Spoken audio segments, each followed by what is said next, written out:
now. Hello, and welcome again to Property Experts Podcast and live on YouTube every Friday at 5 p.m. without fail. And we've got a jam-packed episode today, predominantly talking around the budget, which came out this week. So we'll be talking about how that's impacted us.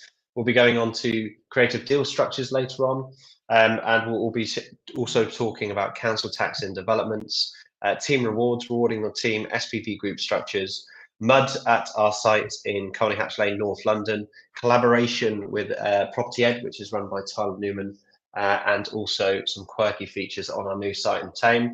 It is the 1st of November, and if you haven't joined us before, myself and Ben have set up multiple 6, 7, and 8-figure businesses. We've done 7-figure projects, and we're here to share how to scale service-based businesses in construction, or alternatively, a development company, which is XP Properties. So yeah, excited to get this one going because the budget's been looming on everyone, I believe. Like, even I'm in a WhatsApp group with our investors for a game of golf in a couple of weeks, and even that group was like firing on all cylinders. Thought that they were all going to be going and moving to Dubai, but some of them have decided to stay put and play golf with me in drowny England weather. Nice. But yeah, we've got a few bits to go through on the budget.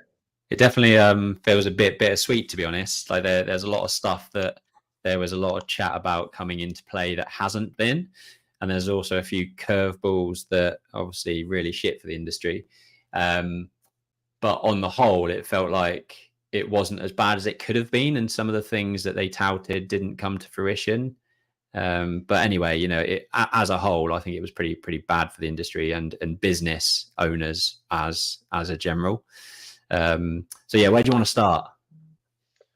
I mean, we haven't got a list really, have we? So I've got a bit of a list. I mean, I think that there's a few key ones that I think came out that impact business owners in the property industry way more than anyone else. And the big one on most people's lists, and you know, the key indicator after the budget of market sentiment is probably Facebook, Instagram, and probably TikTok for the most part in terms of what people's thoughts are. And you know, yesterday all I saw was 2% additional stamp duty from today. How can they just throw that out there from, you know, literally as the day after they announce it, it's live and everyone's going to be paying an extra 2%. So for anyone that missed this, those that own second homes buying a new property will pay an additional 2% stamp duty land tax charge on top of the additional 3% that was already in play for those people that bought through limited companies and had second homes as buy to let. So basically we're paying 5% additional on top of the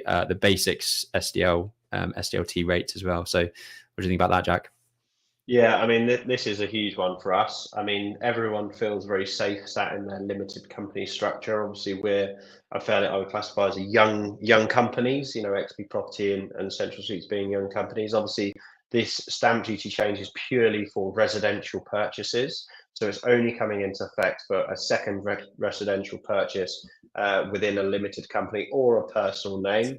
They've always been hammering, the Conservative government have been hammering already with section notices on private landlords with not being able to offset mortgage rates on their sort of rental properties, so that the individual landlord has always been hammered for the last, well, I'd probably say sort of 6-7 years. Since that sort of taxation came in, and everyone's been moving into a limited company structure because they feel comfortable. And I actually thought it would be very difficult to charge that rate within a limited company, because if you also think about it, there's companies that aren't property developers or property investors that may end up buying residential properties. So it's prohibiting a bit of business growth for them. But for us, it's huge. We've got 2 projects, residential purchases in legals, and I was telling Ben the other day, one of them has got a total SDLT liability of £8,000, and the other has got a tax liability of £20,000. Both of those, the 8,000 is now 5,000 more, so 13,000, and the 20,000 is now 30,000 in a limited company structure. So just as a result of the budget, that's £15,000 that's been increased as a cost to those projects. Obviously, we look at things slightly differently. We look on the end value and minus all the costs. We don't necessarily always look at to me, 5 grand is a lot of money to a person. But if you look in a business context, you've always got to analyze what the opportunity cost of that is. So if you're delivering a £5 million scheme and you have a £5,000 bill, that's not really the end of the world. But this is obviously quite a large percentage of that asset value being a 2% increase. The real killer is the 3% surcharge that came in for secondary purchases was actually a temporary measure. So what the Labour government have done is they've taken a conservative government of a 3% surcharge, and they're now whacking on 2% onto that when it was only a temporary measure in the first place. So I do think this is probably going to be here for a long time, because you would only do that to that measure and to that extent if you mean business. Obviously, for the time being, it's painful for people like us that have got those deals in legals. I know a lot of people already that are sharing that with the seller or pushing it completely on the seller. One of our purchases has actually been by seller's fault that we haven't already completed. They've been slow. So I'm looking to push that whole £5,000 liability onto the, deduct it off the sale price basically. But who knows where that goes. But I think the buyers of the world are going to be trying to initially push it onto the sellers.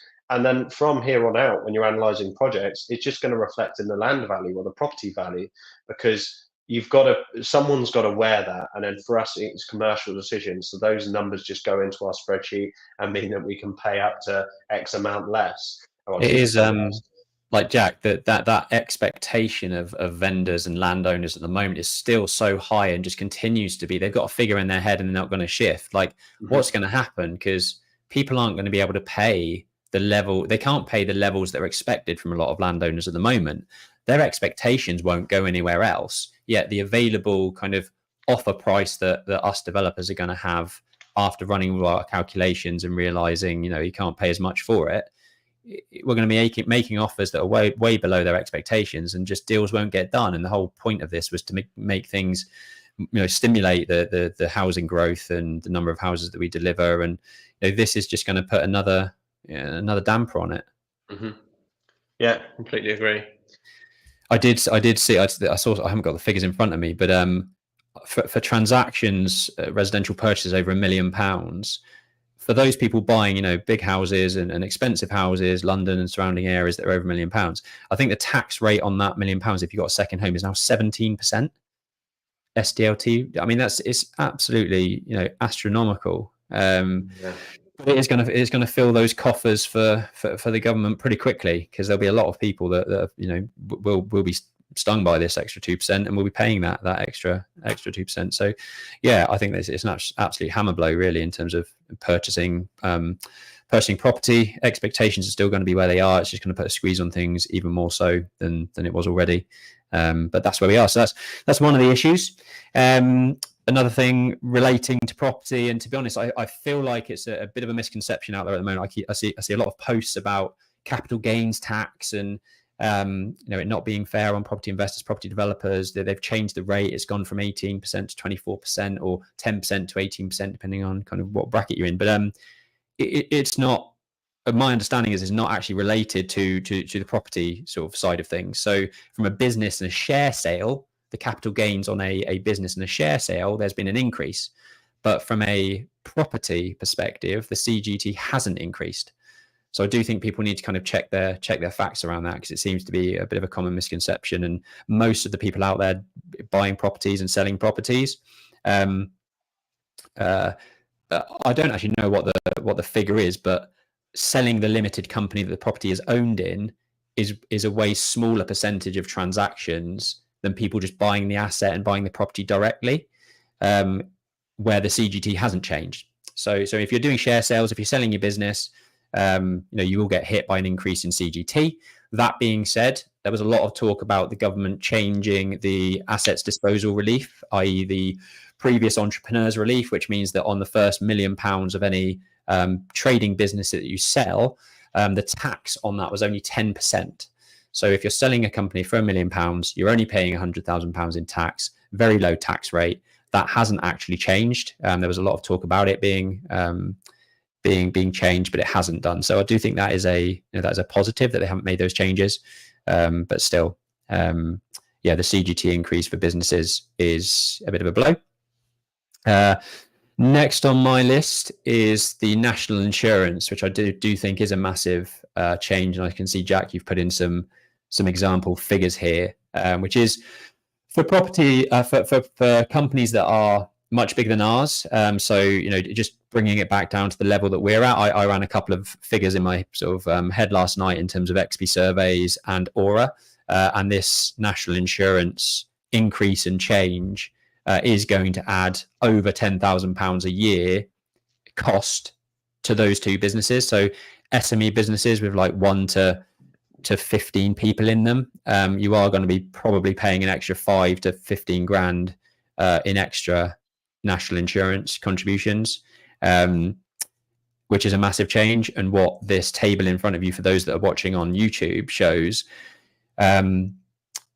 it also shows the massive impact of the minimum wage increases as well. So for those in employment, obviously great news. If you were at that lower bracket in terms of just being paid minimum wage, the minimum wage has gone up, and by a significant amount. I think it's like 7%, depending on your age. But yeah, that will have a massive impact on employers, obviously. So combined with the national insurance changes, the increases in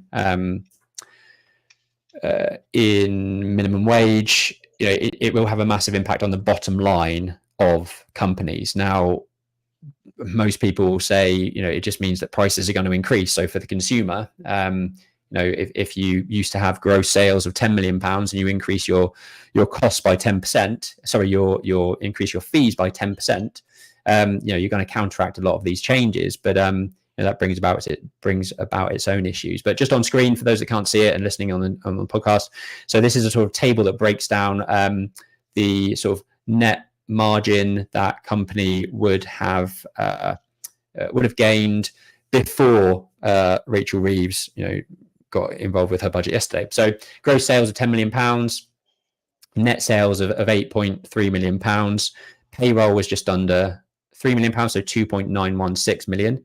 So there's an EBITDA sort of net margin, I guess, of £833,000. This is an example. So basically, this company makes 10% net margin on a £10 million gross sales figure. The new framework of national insurance contributions and the minimum wage changes, the same net sales figure of £8.3 million has an increase of almost, £3 million in terms of the payroll jump, and the net profit margin of that company drops from 833,000 to 536,000. That's a difference of almost £300,000, taking the margin from 10%, which is already slim for a company to make a 10% margin. Not a lot has to go wrong or things change for that margin to really be put under pressure. So under the new changes, that 10% net margin has actually dropped to 6.43%. So 35% of your profit is going out the door with these changes. And that's absolutely massive for small businesses that are probably already struggling and trying to battle, rising out of COVID and coming through that, and, all sorts of other sort of changes that have happened. So yeah, these NI changes, the national insurance increases, the minimum wage increases, all of these things will hit business owners like you and us a lot, smack in the face. Let us know, by the way, if you've got any comments around this in the comments below. We'd love to hear your thoughts. We're sharing this sort of hot off the press, and I'm sure there's a lot more detail behind just the sort of headline figures that we've seen in the news over the last couple of days. Anything on the NI that you wanted to touch on, Jack? No, not specifically. I think what we've just analysed is a fairly good rule of thumb for small businesses. Is it's going to cost you about £1,000 per employee is an easy metric to sort of work off. I was chatting to a friend who's a developer, about 40 employees, and I think it's going to be about 40 to 50 grand, and maybe even 60. But as a good rule of thumb, if that's your head count, it's super difficult. And also to actually talk about the sort of the formalities of what that means for business going forwards. and what that means for employers is, someone's going to have to wear that cost. And who's going to be worn by in the short term? The business has got to swallow that. But when it comes to pay reviews or bringing on new staff, that decision has got to be really carefully tread by the business owners, because there isn't a 10% margin where they can go, you've done really well, we've had a good year, we've got a 4% margin to play with until we get to 6%. You're already on that breadline. So I don't think it's logical. I think the grounds of any good country is built up from the sort of startups all the way up to bigger companies, and the startups become bigger companies, and that sort of has an osmosis effect. So super difficult, because the businesses that are being impacted the most, that are significantly and have a team that is operating it, but not the sort of one-man bands, they'll still be perfectly fine. So it's kind of that grassroots entities that are really going to struggle much more and grow slower than give a lot back into the economy. So yeah, not good. I think this is probably the most impactful, aside from the SDLT. I think those two are the biggest impactful ones for us selfishly. Yeah. But yeah, big change. Cool. But then, like you say, we could have been absolutely slapped around the face, and I think that we'll probably take it and try and deal with it.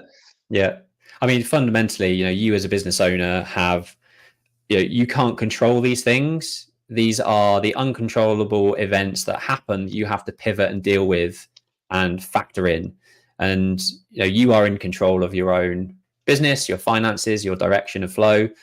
You need to just find a way around this and make it work, and get to the profitable levels that you expect, and not assume that the government will help you, because they're not going to. No one's going to come in and save the day. So you're going to have to pivot and find a way around this, and dig yourself out of holes that the government have made for you.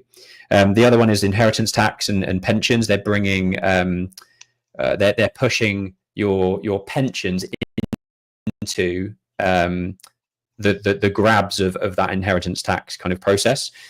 It's not something that I'm fully fluent in, but I know that it will affect a lot of people in terms of the amount of allowance that they have left, and it varies between if you're in a marriage, if you've got a couple, but it's something that is a big shake up, and I don't think people truly understand it, because they're not in that place yet. A lot of people don't think of that until way later on in life, and try to deal with it way too late.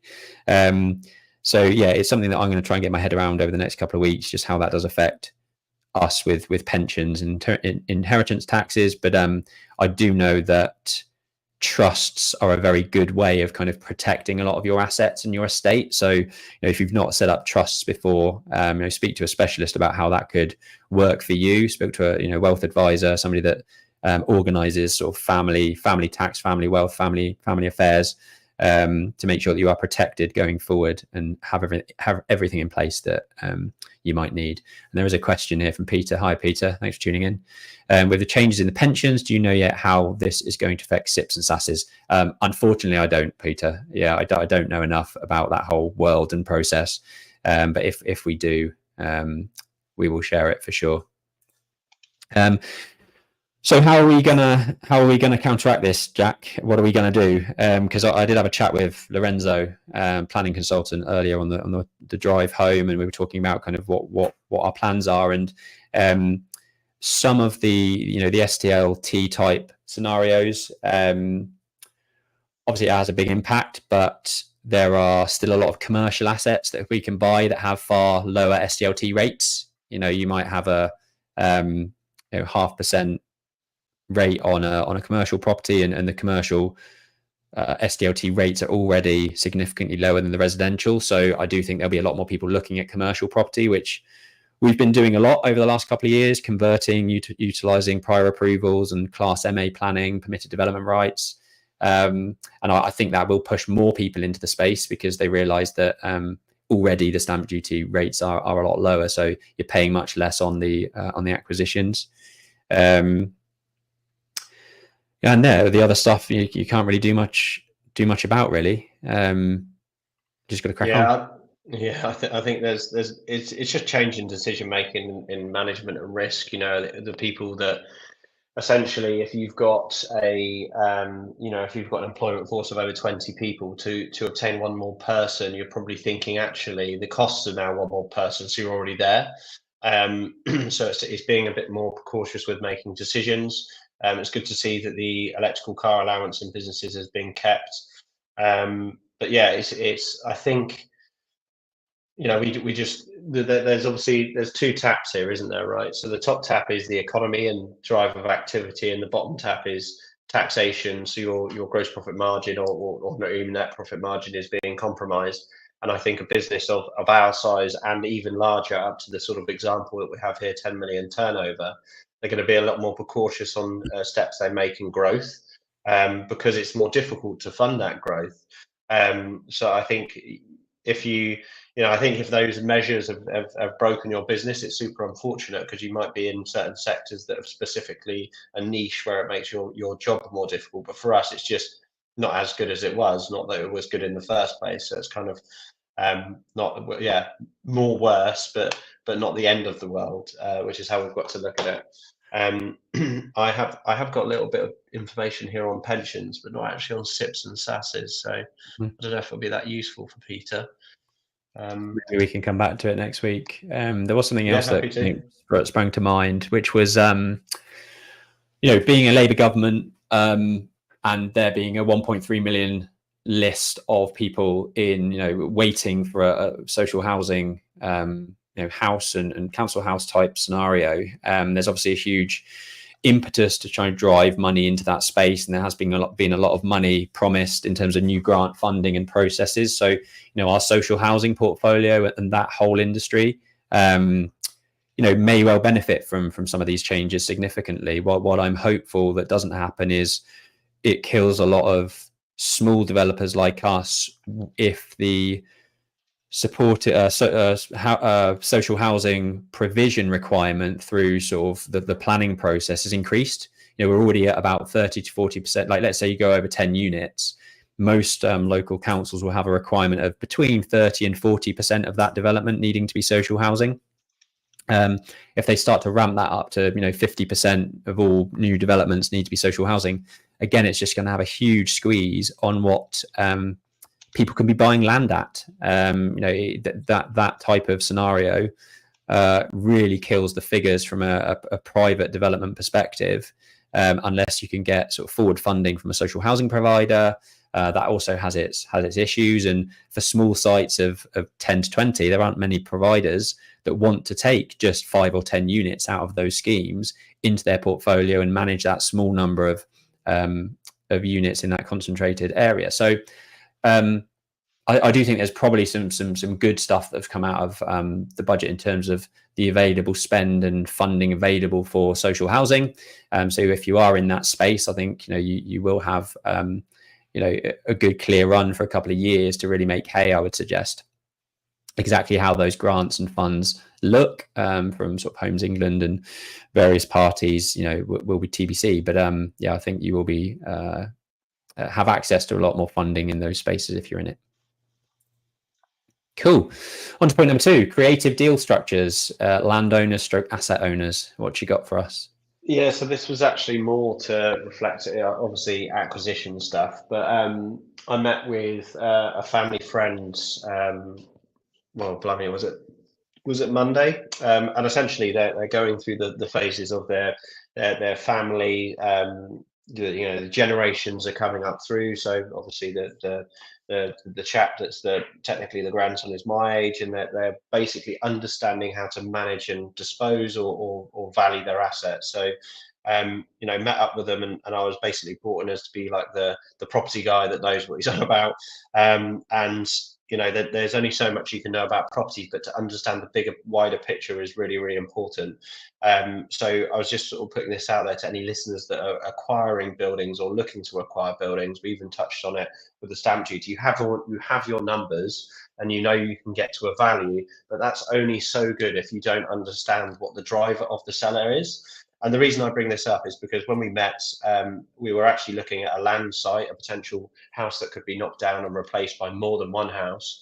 which was sort of the family residence. But I then found out that they've got another asset which has got tons of development scope. They don't live there, and it could be a bit much easier materialized value from that other particular asset than the particular house that they own as a primary residence. It's also a lot cleaner because it means that they don't have to move house. And another consideration that has to come in for sellers, especially given the topic of the last few slides on labour, is you also have to understand the tax implications. Just because, if you get into your head that some sellers might not actually sell something at a certain time or certain value because of the tax implications, you can then structure a deal creatively to benefit both of you. And Ben and I did this on a scheme that we delivered in North London, Muswell Hill.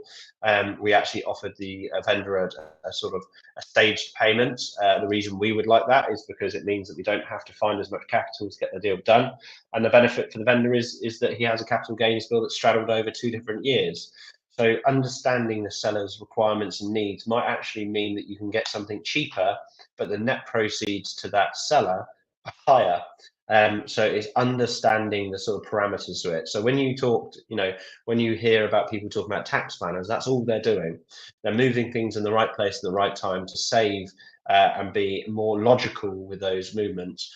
So it's almost more beneficial for you to have a conversation with them, understanding the tax position, understanding their motives, to make sure that you can create a good solution that's actually proceedable and worth their time, because you may end up just putting a value unconditional sale that doesn't work for them, when there might be a better way to structure things. So just understanding that I have talked about this before, but understanding the seller's motives. Another good example of that is we had a call with a building owner that went into legals on today. Sales memos went out today, so we're hey for XP Property. We've got a new project, which is also a new investment opening. But the deal itself, I was chatting to the vendor, and I sort of said, "What's important to you?" And that question alone, he said, "The exchange is really important." So I took that information. I said, "Okay, well, if we give them comfort with the exchange and the exchange amount, what can we get out of this?" So I managed to push a delayed completion to 3 months. That means that project costs us the same because the exchange is a fee that goes into the deal regardless. But the exchange delay completion element means that we're probably saving best part of 2 months worth of finance, which would probably be about 10K a month. So we're technically getting 20K back into the deal for an allocation of time that we've now got, where the vendors sat on the asset for the 3 months. We still got access. We can still do surveys. We can still submit planning. We've obviously got the guarantee of it going ahead because we've already exchanged on the site. So ask the question, what's important to you? Ask around their tax position. Ask around, but if you sell this, what are you owning it in a personal name? And sometimes I haven't even thought about that. So it's not always about the purchase price. It's sometimes about renegotiating the terms and the timeframes to get something done. Nice.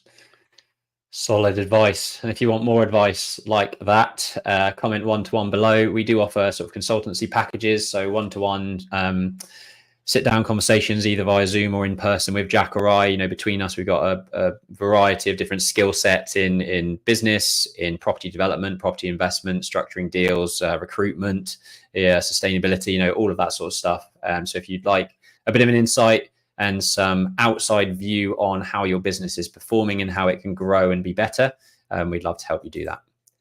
Cool. We had a question from one of our clients, friends of ours, about council tax in developments. And he's basically without reading all of this out, his local council tax officer has basically said that a property can be considered as being substantially complete when the basic structure is complete. For example, all external walls and roof are in place, internal walls are built, floors are laid, and then depending on how completed the property is will depend on the completion date given.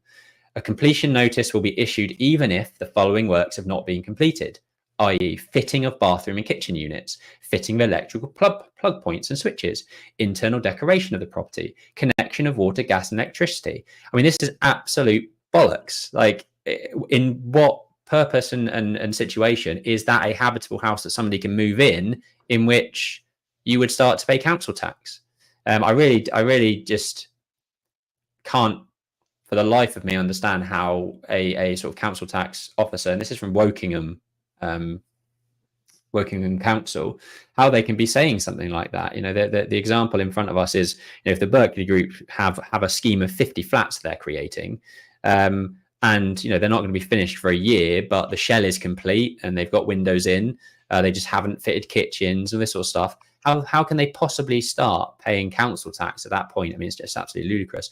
I don't know what your sort of your angle on this, Jack, was going to be. I've just gone on a bit of a rant, but I mean, it's crystallizing the time where, because council tax is a huge cost. If you've got a 20 flat development and council tax bill is £300 per unit per month, every month is really hurting already, because you're normally on the expensive stuff by that time after the development finance.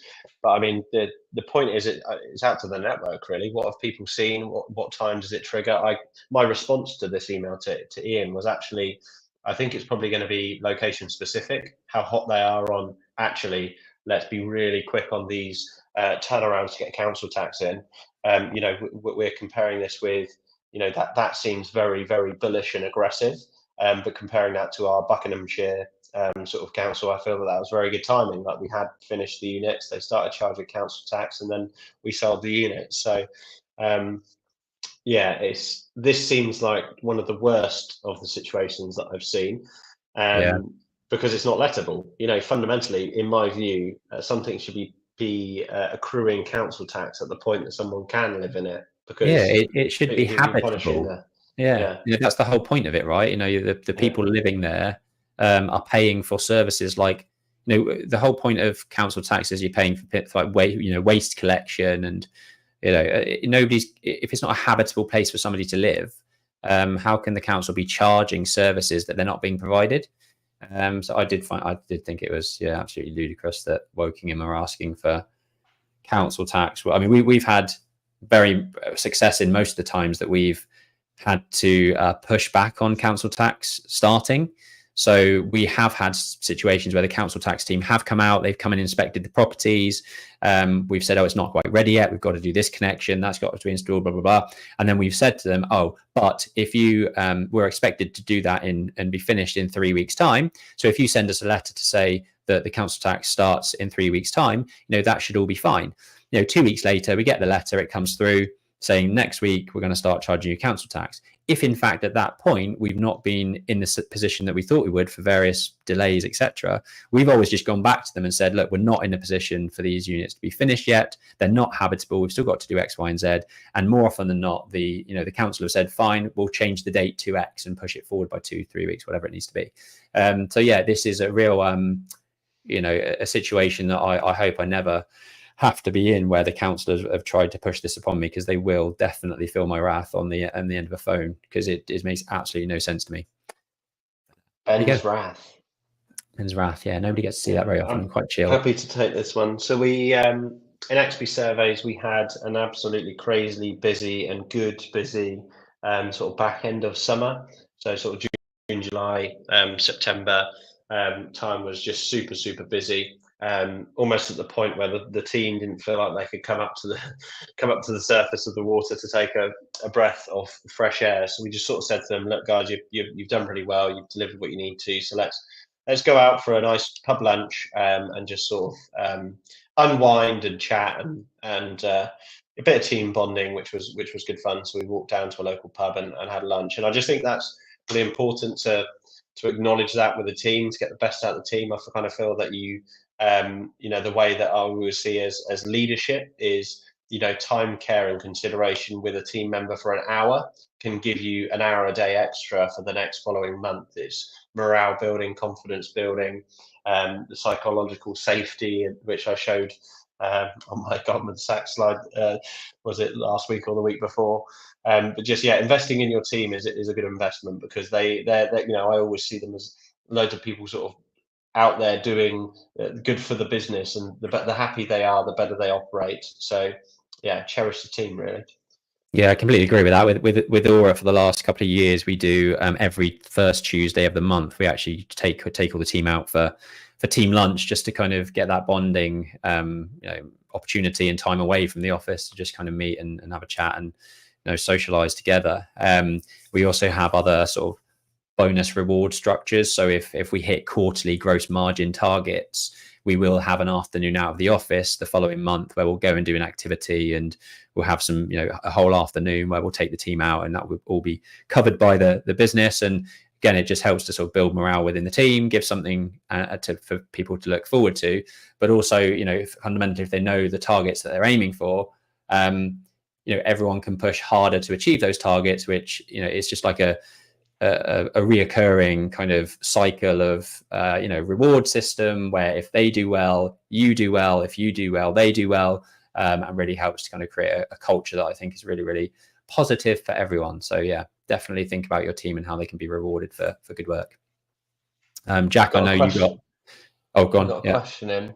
Yeah, if minimum wage increases by 6.7%, thanks for doing the maths, Peter, or looking out, with this increased demand for more blue collar HMOs?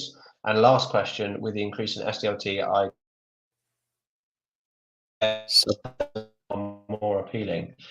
So first answer to your question, 6.7% in wage increases, HMOs.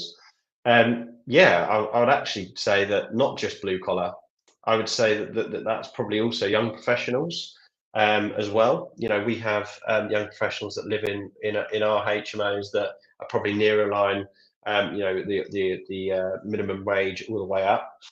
So I do think that is probably pushing more value there, but equally, it's probably pushing their affordability of cheaper single let accommodation as well. But I think there's a huge demand for HMOs, full stop, because it's plugging a huge gap there. And Peter, if you ping us a line, I'm happy to show my cost comparable for a individual renting a single let flat and a HMO. So I think there's a consistent market there for HMOs regardless, and that's why we're quite prevalent in that space. But I would agree with you there.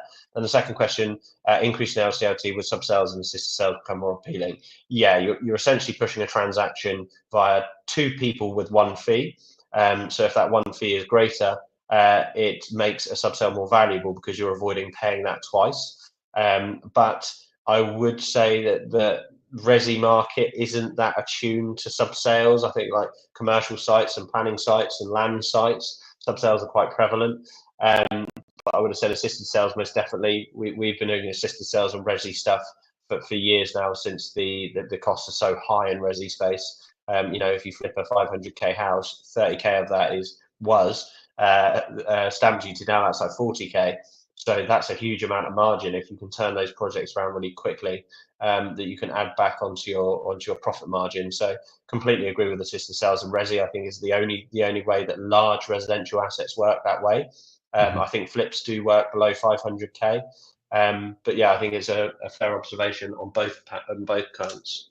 Yeah, I think the assisted sales being more appealing for the landowner as well. I don't know which side of the coin that more appealing was sort of aimed at, but as a seller, if you are having to take a hit because the buyers are looking to chip the price because they're paying extra stamp duty, it's more appealing and more incentive for the seller then to try and work with you to remove those transactional costs. And effectively that transactional cost is a split cost between you guys, and from a profit perspective, those transactional costs are moving to the bottom line profit margin that you can then split between you. So absolutely, yeah, it's assisted sales are a great way of reducing upfront costs, work it for asset owners to get more out of their assets, but also for a developer like us to get involved where you're not paying huge finance like holding costs, and all of that friction and transactional red tape is reduced for sure. So yeah, great ways of from a strategy perspective, great way of making more margin and putting less risk on you as the developer. Cool. So structures, SPVs and group structures. I know, Jack, you were asked the question about this, and I actually at Property Entrepreneur had a really good conversation with somebody there that they were actually a bit disappointed in the Property Entrepreneur because they were telling you how it was so high level, saying that you should have structures in place and wanting for your financial fortress. How do you get money up to your holding companies? And they didn't really explain how that process works, which was a bit of a cop out. So as we share a lot. We're very open and transparent in how we go about our work, and these lives are all about sharing kind of how we operate and how you can do it too. And get the best out of your businesses. Obviously seek tax advice from your accountant and how you should structure it personally. But on screen is our structure, our group holding structure. So from a tax perspective, we have investment arm of the business, we have a trading arm of the business, we have holding companies, which is sort of Jack and I's limited companies that all of the sort of financial money will flow up into. And then we have other businesses obviously alongside that as well. But Jack, what was the specific question that your friend asked? It was basically, the question was, I obviously couldn't find it to load it on the screen. It's basically like why limited company structures and groups and SPVs for specific projects. And it is a thought process that you should go through and speak to your accountant and, more importantly, your tax advisor about on how to set them up. We have our own rules within our businesses. So if we're doing a joint venture with a new project, we would try and set up an SPV with its own bank account and its own shareholders agreement, so it's completely ring fenced out of the within the group, but out of the group, if that makes sense. A lot of times it's difficult to understand at what scale do you need SPVs. So the reason that I just muted myself. If you look at mine and my brother's business, Central Suites, which is obviously buying individual houses or buying HMOs, it's not worth another limited company bank account and accountancy fees to do an individual house that's probably worth 400, 500, 600K. So I would say a good rule of thumb, which we follow, but obviously run your own numbers, is if it's going to be worth over £1 million, it probably warrants its own limited company structure and actually will pay for those accountancy fees and all the things that you have around it. So that's one thing that we always try and do with limited company structures. You kind of always have to be pre-planned with limited company structures, like always opening up a new one for the next deal, even though you don't know when it is, if you're going at that sort of trajectory. And every time Ben and I set up a new limited company, it's very sort of floating. It's a limited company owned by Ben and myself, one share each, bank account but no money in it, but it's ready, sat there for the next project. When we know what that next project is, we then speak to our tax advisor and accountant and say, should we move this onto the investment company or the trading company? The tax advisor then goes, well, you're doing X, Y, and Z, you're selling or keeping, you're holding, there's capital allowances, whatever it may be, and says, I would set it underneath this group. And then on completion of the purchase of that site, we've normally got an investor coming in, taking their shares in the business, and us still owning our shares in the business, but structure it economically. So it's all on the sort of point of view, when you know what you're buying and how, we then get that tax advice and where it sits within the group. We now have sort of group rights within our company, so we can sort of move things around if we need to, which is useful to have. We haven't actually really done too much of that yet, but you tend to be able to move things within the group regardless if the ultimate beneficiary owner is still the same structure. So for example, if Ben and I own 50% at the bottom, 50% at the top, we can kind of move that asset up and down or side to side if we need to. But yeah, group structure is really important to get it right, because you can work really hard and lose a lot of leakage on sort of tax, VAT, structure, cost of accounts, and other things. So definitely make sure you're set up right and always be trying to look forwards. Which is why we moved accountancy company, because we always felt like we were just looking back at things that we had lost rather than looking forward and things that we could save. And that's from an accountancy perspective. Yeah, nice. It's probably worth sort of touching on the legal sort of side of this as well, because a lot of one of the main reasons you would set up an SPV, a special purpose vehicle, for an individual project is that legally it's then ring fenced as well. So if that project does cause issues, have financial problems, and it has to be wound down, or there's it goes pop or whatever, that legal entity is ring fenced in its own separate limited company. So it's a way of legally kind of structuring it in a way where you're protected higher up in the group. So if this SPV 9, for example, folds or has loads of issues, it won't affect everything else over on this side of the, you know, the business, because it's ring fenced into its own SPV. I mean, there's a lot of nuances to that and caveats, because a lot of the time you might have to provide cross company guarantees with lenders and various other stipulations. But fundamentally, when it's ring fenced, it's protected far better than it is if it's just directly underneath one of these main businesses that you run. And then just quickly on why we separate up top. So XP Group Holdings is our like main holding company at the top of the tree. Jack and I have our own then limited companies that we are 100% owners of. And then that company owns the group holding company. And the reason we do that, and we didn't start this way, and when we set it up again, looking forward, we didn't have that advice early on. So our you know, XP Property, for example, XP Group Holdings was owned by Jack and myself in our personal names 50-50. Well, the problems that you have with that is that if I want to, in 2 years' time, get a mortgage, and I want to show more income, for example, by taking and drawing more dividends. If I say I want to take 100 grand out of our business this year, Jack, and Jack says, well, fucking hell, I'm going to pay a shitload of tax on that. Why do I want to take 100 grand when I don't need it?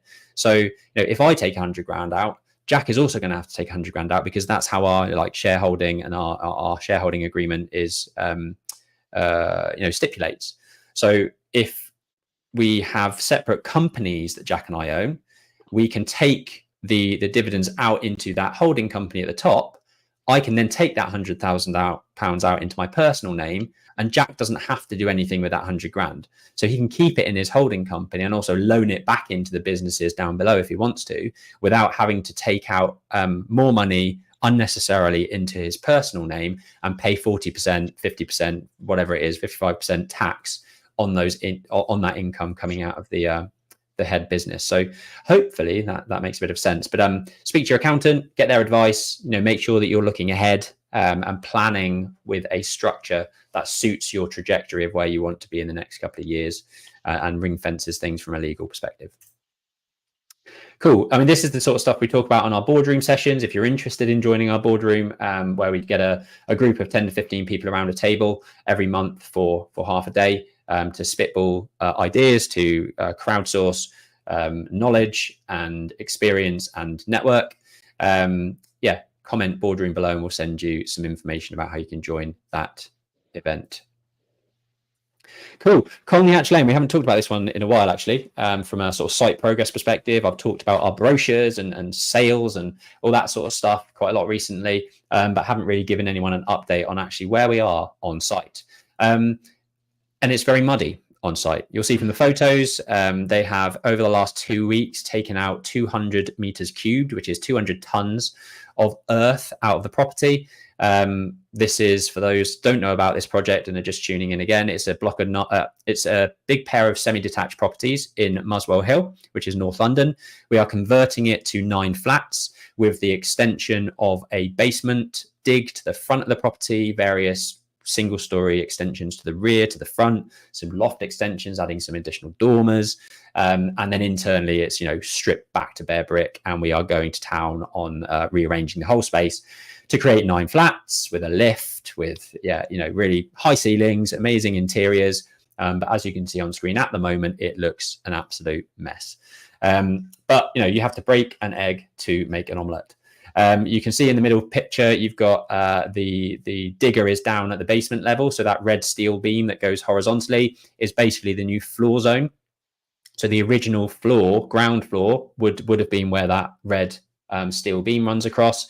And you can see basically that whole void below it would have been earth over the last couple of weeks. And that earth has been removed via conveyor belts and lots of diggers and lots of dumpers, lots of grab lorries on the side of the road coming in, picking up the dirt, chucking it in the muck, chucking it in the back of the van, and off they go. But yeah, it's really a sort of feat of engineering. You can see the underpinning to the right hand side here. So these concrete underpins are cast in bays that are sort of 1 meter wide, and they have to be cast in certain sequences to keep the stability of the property you know, stable. And then this picture at the top is the new floor joists up in the loft area. So we've lowered the floor. We've now got ceilings on the ground floor that are 2.9 in height. We've got ceilings on the first floor, which are 2.6 meters in height. And our penthouse 3-bed flat on the loft level will also have ceiling heights of 2.6 meters high. So really big volumes of space. We'll have coving around the ceilings, nice high skirtings, really nice interiors on this project. It's going to be 800 to 900 pounds a square foot resale. And it's going to look fantastic. So yeah, that's where we're at on site. By Christmas time, we should have the shell of the whole building sort of finished. Windows are due to go in January, and then we'll really start to see the internal layouts and partitionings going up and the spaces start to form. We've got a show home now due for delivery in April 2025. So stay tuned every week. We'll give updates as this progresses, but I thought it was about time we got some photos from site and show everyone what we've been up to on that project. We are developers, I think. We are proper developers. Yeah, that is a proper development. I mean, I met our investor there on Tuesday, and he was just like, "This is mad." Like seeing it, 6 months ago when I came, and it was all 2 houses, and now you've just got this big pile of mud with big open spaces and lots of concrete and steel going in. It's just completely changed, and it's absolutely mad. But really exciting to see that one come together now. Cool. On to point number 7, yeah. So this is hot off the press, really, and over the next couple of months, you'll start to hear a lot more about this. But for those that know Tyler Newman, he's been running Property Ed for the last couple of years. He runs the is it Luxury Property Partners? Yeah, Luxury Property Partners. So if you're on YouTube and you are into property, you will no doubt have seen a huge number of projects that he's done from a site tour perspective, or his sister and partner and various kind of team would have been presenting on the various YouTube channels of some incredible 5, 10, 20 million pound properties all over the world. But that's his main business, but he also runs a property education platform alongside it, and Jack and I are very happy to announce that we will be working collaboratively with Tyler over the next couple of months to start setting up a new syllabus for property education, for property development. Lots of really exciting news to release over the next couple of months, including a sort of tester weekend. So sort of 29th and 30th will be a property mastermind with Jack and I delivering lots of really great content over a 2-day period. Set in London. We'll have some dinner out in Mayfair for all of the attendees, and it's something we're super excited about. We obviously share a lot on these events, but it's quite sporadic in terms of we talk about what's been happening in the week and try to give value through that process. But the Property Ed masterclasses and the syllabus that we're pulling together for that collaboration will be far more structured. Will basically help you go from start to finish, how we fund opportunities, structure opportunities, find the finance. We've raised over 16 million pounds in equity over the last 6 or 7 years. We've raised almost 50 million pounds now in senior debt. So how we go about that, the processes that we use, how we design our assets, how we deliver them, how we then sort of sell as fast as we can and for best price as we can, it is all going to be in that syllabus for people that want to grow their property development business a little bit faster and have us to guide them as well. So yeah, contact us, comment developer down below, and we can get some further details sent off to you. But we're super excited to kind of get that moving and share things in a much more structured way. Cool. Actually, one thing I did see, I saw a question come through, which I won't answer now, but we'll save it to the end. So Amith, thanks for tuning in, asks, top tips to ensure your offer gets accepted, even though your offer may not be the highest price. And I know Jack's talked about this before, and he's got some really good tips. So stay tuned to the end and we can go through that. But I just wanted to show, I visited our St Andrews Court project yesterday. We've now got 8 reservations on the 20 units that we've got on that site. Only 9 are finished, and we've had 4 reservations of those 9, and the further 4 reservations have been for phase 2, which hasn't even started yet, which is amazing. So people have seen the quality and the finish of phase 1 that we've created, and have already put down reservations for the 1 and 2 beds that we're creating as part of phase 2. But just some quirky things that we've done on that project, because it's an existing building, an existing office, and there's a few things that we had to work around. So you can see on these first 2 images, you've got large purlins. So the roof space was massive, and that's how we've been able to create these mezzanine decks, which we can see on the right hand image. But all of the roof structure is supported from party wall to party wall, these big chunky purlins which help keep up the roof rafters. So what we've done here is actually, instead of having, because we wanted as much natural light in there as possible, we put a massive roof light, which is pretty much, almost all of the roof in that bathroom is roof light. It absolutely, it's so bright. It's incredible when you're in that space. It's such a nice place. It's an amazing bathroom. I like it myself, to be honest. But because we've got most of the ceiling taken up with the Velux window, locations for lighting were quite limited. So what we decided to do, and you can see it next to this purlin here, where it meets the rafters, you've got like a 90-degree angle, perfect opportunity to get a 90-degree LED strip across the full length of the bathroom. So this LED strip runs from the shower head all the way across. Is going to make that bathroom quite, from a lighting perspective, look amazing at nighttime. And these LED strips are super cheap to do and install. So we're trying to use them as much as we can do on our schemes nowadays. They do look fantastic.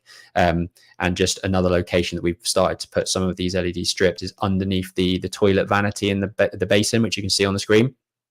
So for those that want more of an let's say you get up in the middle of the night, it's 2 o'clock, you need a wee.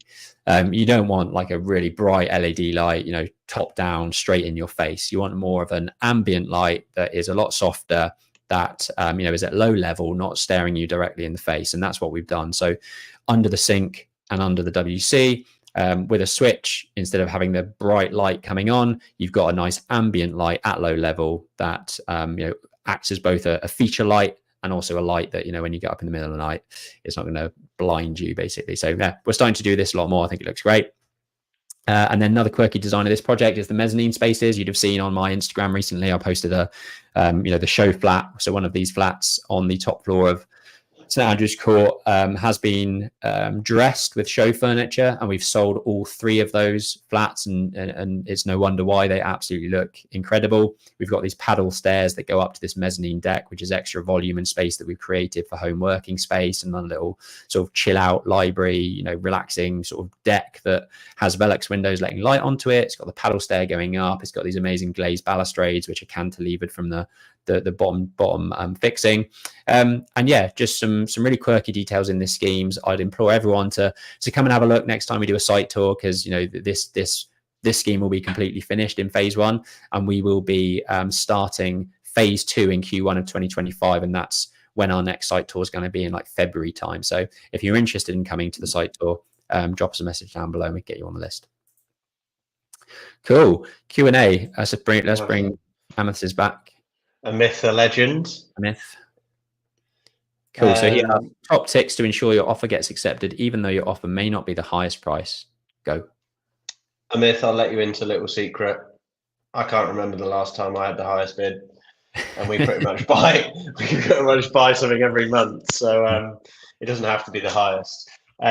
So some ideas of how you can hope that you have the opportunity to buy something. So the first one I would say is take care of the agent. So the agent is the salesperson that's driving this forward. Whether you buy a building for 600k or 620k, they don't really care. That's 200 quid difference to them. What they care about is the actual transaction being proceedable and going through. So take care of the agent, understand them, make sure that they understand you, make sure you commit, you're serious. And that's one thing that we do. So resi, we might offer them resales at the back end.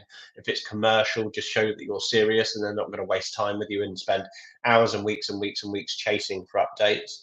The next is proceedability. If you don't have the highest bid, but you are the most proceedable party, and you can say, look, I'm looking to get this done as soon as possible, that obviously puts you in a slightly different light. Normally, the proceedability is indicating that they might be time motivated. So they're trying to get this deal done as soon as possible.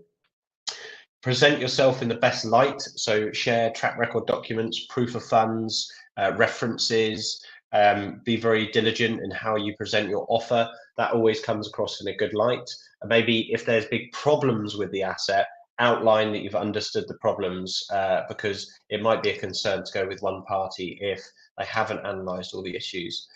Then I touched on it earlier, actually. It was in the second section of this episode tonight, which is understanding your seller. A project and buying something is all about creating a win-win for you and the seller. So understanding that is really, really important, and understanding the motives of any seller is really, really important.